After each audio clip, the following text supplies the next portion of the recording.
Hello, welcome back to Ben Sushi Live Coding. In this episode, we're gonna do something pretty simple and a little bit more fun, I guess.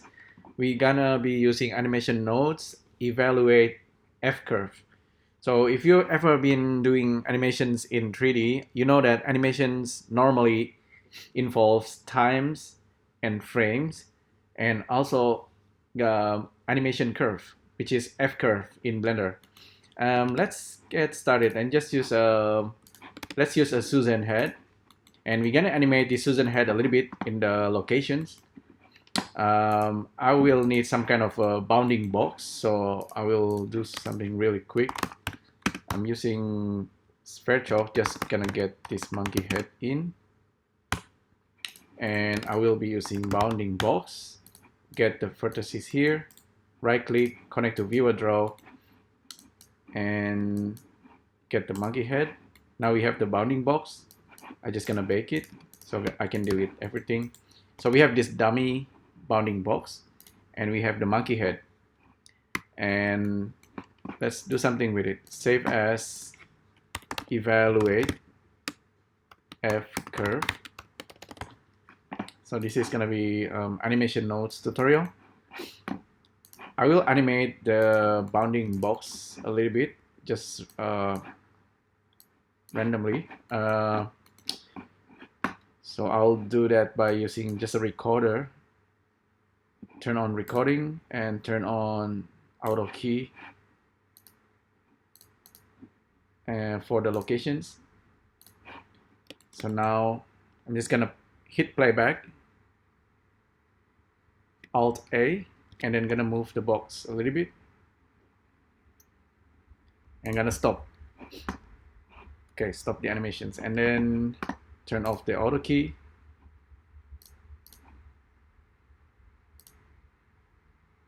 Okay, so we should have the animations of this dummy bounding box. Gonna save this again.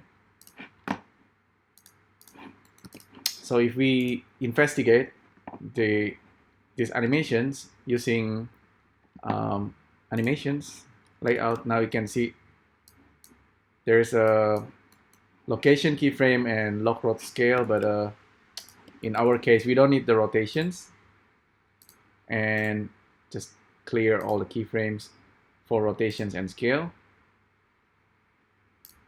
and we end up with just the location now. Location is made up of location X, Y, and Z. So that's the animations for this range. Let's just cut it around 120. So we have these animations, and we now we can see that this animation is being controlled by the frame. And if you want to offset the animations, you need to offset the keyframe because it's dependent of the main time, the main frame. So what if we want to have like the ability to change and offset the time ourselves? So now for that we can use animation nodes. So let's try and do that. So like I said, this is the dummy, and the monkey head is the real thing. So let's open up animation nodes, and we're gonna get the FCurve. We need the FCurves from objects, and this is our dummy objects. Let's get it, and then we're gonna evaluate the FCurve.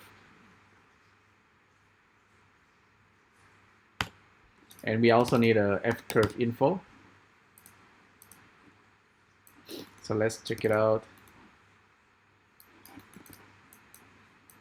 So in this case, I think it's actually quite simple. If you want to look at all the value, here you might notice that I couldn't just plug this in because this doesn't work for multiple values. We need to use a loop. So with this guy selected, hit W and then loop through the FCurve. Now inside the loop, we can monitor, we can investigate what's actually going on with this guy. We know that there's a location X, location Y, and location Z curve, and we want to control the, we want to see the value, the changing value. So with this FCurve, we can plug it in into evaluate FCurve and then FCurve info. So we have this data that we can monitor. Turn on always, and let's use the loop viewer and then plug in all this data. So data path, array index, and value based on this frame number. By doing this, we can actually see the data. So let's create a loop viewer and then just drop it here. So let's have a look at the value. So turn on the numbering. Let's make this a little bit bigger. So this is almost like a spreadsheet in Excel.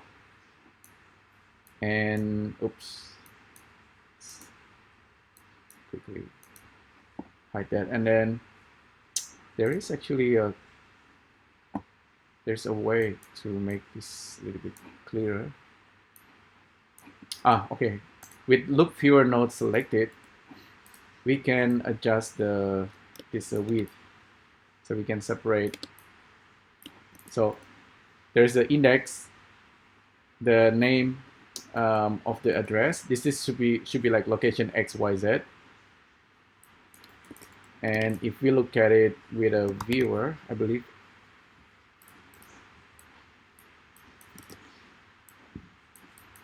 we can see the data path. Let's try actually output the data path.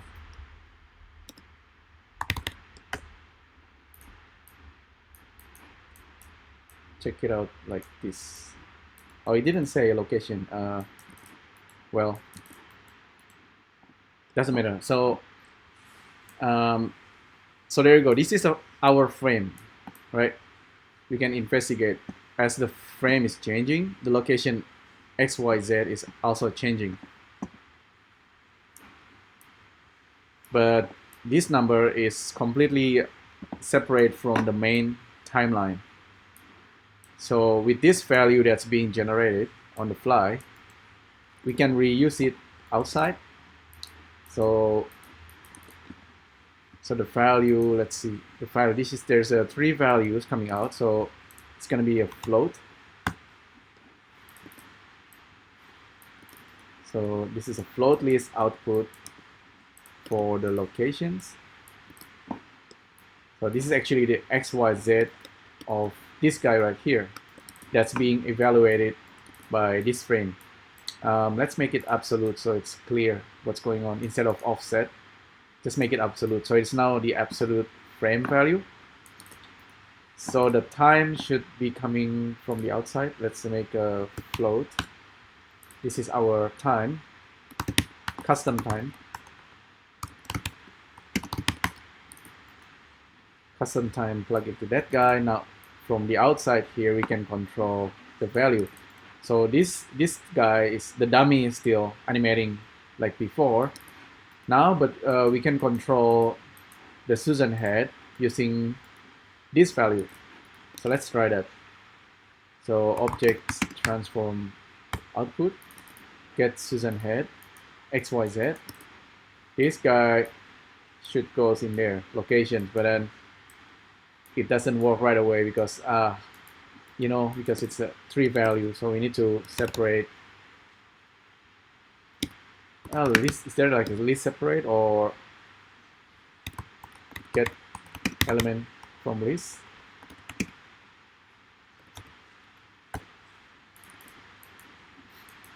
So let's try this. There's the list going in, that's the element. Element should go into the locations.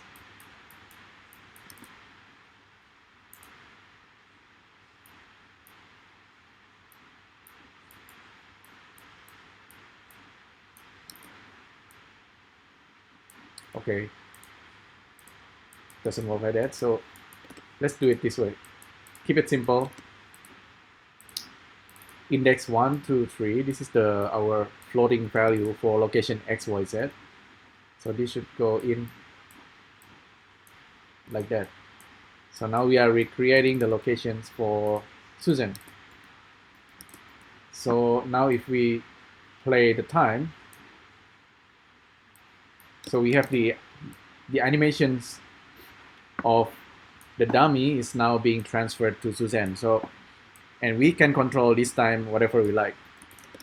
Use our own time, and we can make the time faster or slower. Make it like slower, like 0.2. Now the dummy is moving at the normal speed, but Suzanne head's moving slower. We can make it faster. And we can also loop our time. Oh, actually, time repeat.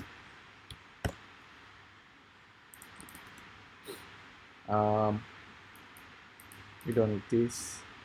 Like this time. And let's try ping pong.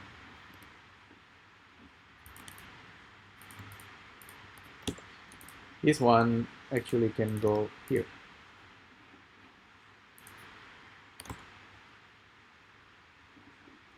And make our time longer.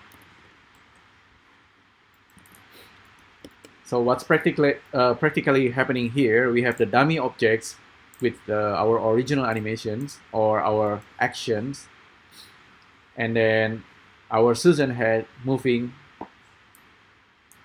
completely separately from the main time. So I think this is very powerful, even though ideally, like all the actions, whatever, like location, XYZ, scale, rotations, or even like if it's like armature with hundreds of bones, each bones have each own different transform and attributes. Those should be like a simple actions, and if the actions kind of applicable for like identical object, it should be much simpler. There is something in Blender called bone constraint, action constraint, and with the action constraint you can do something similar to this. So one value can drive the whole animations separately from the time. So that's I think that's the concept I want to talk about here.